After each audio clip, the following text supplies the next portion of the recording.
Problems వచ్చినప్పుడు మనం ఎలా రెస్పాండ్ అవుతామో అది దేవుని పట్ల మనకి విశ్వాసము, భక్తి ఉందా లేదా బయటపెడుతుంటుంది. అన్నీ బాగున్నప్పుడు అందరూ బాగానే ఉంటారు, అన్నీ బాగున్నప్పుడు అందరూ దేవుని స్తుతిస్తూ ఉంటారు, అన్నీ బాగున్నప్పుడు అందరూ భక్తి పరులాగే కనబడతారు. కానీ సమస్యలు వచ్చినప్పుడు మన స్పందనను బట్టి మన భక్తి నిజమైన భక్తా లేకపోతే ఆర్టిఫిషియల్ భక్తా అనేది బయటపడుతుంది. ఇశ్రాయేలీయులు ఎదుట ఎర్ర సముద్రం, వెనక ఫరో రథములు, ఫరో సైన్యం వెంటాడుతూ ఉన్నప్పుడు కొంతమంది ఏమో ప్రార్థన చేశారంట. ప్రార్థించే గుంపు ఒక గుంపు అయితే, యెహోవాకు మొరపెట్టిన గుంపు ఒక గుంపు అయితే, సనుగుతున్న గుంపు మరొక గుంపు. సమస్యలు వచ్చినప్పుడు నువ్వు నోరు తెరిచి ప్రార్థన చేయొచ్చు, లేక నోరు తెరిచి దేవునికి విరోధంగా సనగనైనా సనగచ్చు. నువ్వు ప్రార్థన చేస్తే ప్రార్థనకు జవాబిచ్చి దేవుడు విడుదలిస్తాడు. సనిగితే మాత్రం దేవుని కోపాన్ని, దేవునికి ఆయాసాన్ని కలుగ చేసే వారముగా, దేవునిని గణపరచని వారముగా మనం ఉంటాం. ఒక గుంపేమో దేవుని సన్నిధిలో ప్రార్థన చేస్తున్నారంట, మొరపెట్టుకుంటున్నారంట.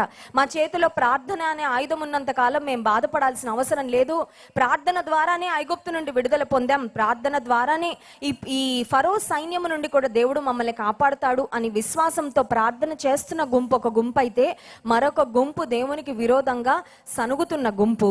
అయితే ఈ సమయంలో దేవుడు మోషే ద్వారా తన ప్రజలతో మాట్లాడుతున్నాడు. దేవుడు మాట్లాడుతున్న మాట ఏంటంటే, భయపడకుడి, యెహోవా మీకు నేడు కలుగచేయు రక్షణను మీరు ఊరక నిలుచుండి చూడుడి. Fear not, be still.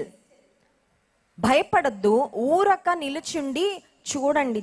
కార్యం నేను చేస్తాను, మీరు నిలబడి చూడండి. నిలబడి చూడాలంటే చాలా కష్టం.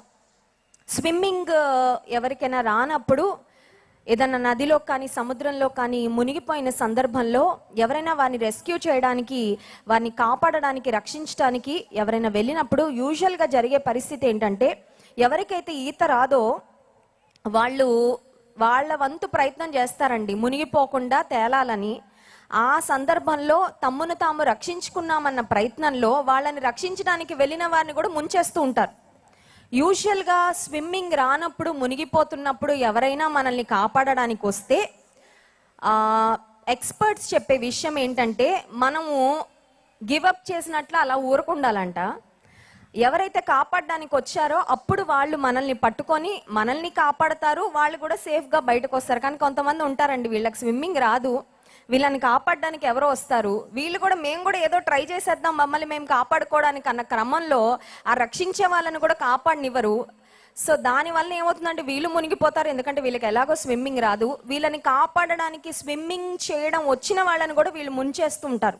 కొన్ని సందర్భాలలో మనకు తెలుసు, మనం ఎంత ప్రయత్నం చేసినా సమస్యకు పరిష్కారం మన శక్తితో సాధ్యపడదు అని. అలాంటి సమయంలో దేవుడు చెప్తున్న మాట ఏంటంటే, నువ్వు భయపడద్దు. First don't be afraid. నీకు నేను లేకపోతే నువ్వు భయపడాలి, నేను ఉన్నాను, నువ్వు భయపడాల్సిన అవసరం లేదు. ఇంకొక మాట ఏంటంటే, నేడు దేవుడు మీకు కలుగచేయు రక్షణను మీరు ఊరక నిలుచుండి చూడుడి. ఇంకొక ప్రాముఖ్యమైన మాట ఏంటంటే, మీరు నేడు చూచిన ఐగుప్తీయులను ఇక మీదట మరి ఎన్నడూ చూడరు. హల్లెలూయా. దేవుడి రాత్రికాల సమయంలో ఈ మీటింగ్లో ఉన్న వారితో ఒక వాగ్దానం చేస్తున్నాడు. అదేంటంటే, ఇప్పటి వరకు ఏ శత్రువుతో నువ్వు పోరాడుతున్నావో, ఇప్పటి వరకు ఏ సమస్యలతో నువ్వు పోరాడుతున్నావో, ఇప్పటి వరకు ఏ స్ట్రగుల్స్లో నీ జీవితంలో సతమతం అయిపోయావో, ఆ సమస్యల నుండి నీవు నా యందు నమ్మిక ఉంచుట ద్వారా ఊరక నిలిచి ఉండి నేను కలుగజేసే రక్షణను నువ్వు దాని కొరకు ఎదురు చూడడం ద్వారా నీవు విడుదల పొందుకుంటావు. అంత మాత్రమే కాదు, ఏ శత్రువుతో ఇంతకాలం పోరాడేవో, ఏ శత్రువుతో ఇంతకాలం నువ్వు సతమతం అయ్యావో, ఇక ఆ శత్రువుతో నువ్వు ఎన్నడూ పోరాడాల్సిన అవసరం ఉండదు అని దేవుడు వాగ్దానం చేస్తున్నాడు. హల్లెలూయా. కొన్నిసార్లు మనం అనుకుంటాం, నాకు టెంపరరీ రిలీఫ్ వస్తే చాలండి. ఏదైనా ఒక సమస్యతో బాధపడుతున్నప్పుడు ఏదో ఒక కొద్ది కాలం తాత్కాలికమైన ఉపశమనం నాకు కలిగితే చాలు అనుకుంటాం. కానీ దేవుడు మనకు టెంపరరీ సొల్యూషన్స్ ఇచ్చే దేవుడు కాదు, ఆయన పర్మనెంట్ సొల్యూషన్స్ ఇచ్చే దేవుడు. హల్లెలూయా. దేవుడు శాశ్వతుడు. ఆయన చేసే కార్యాలన్నీ టెంపరరీ ఫిక్స్లు కాదండి. ఆయన ఇచ్చే ఫిక్స్, ఆయన ఇచ్చే solution, it's a permanent solution.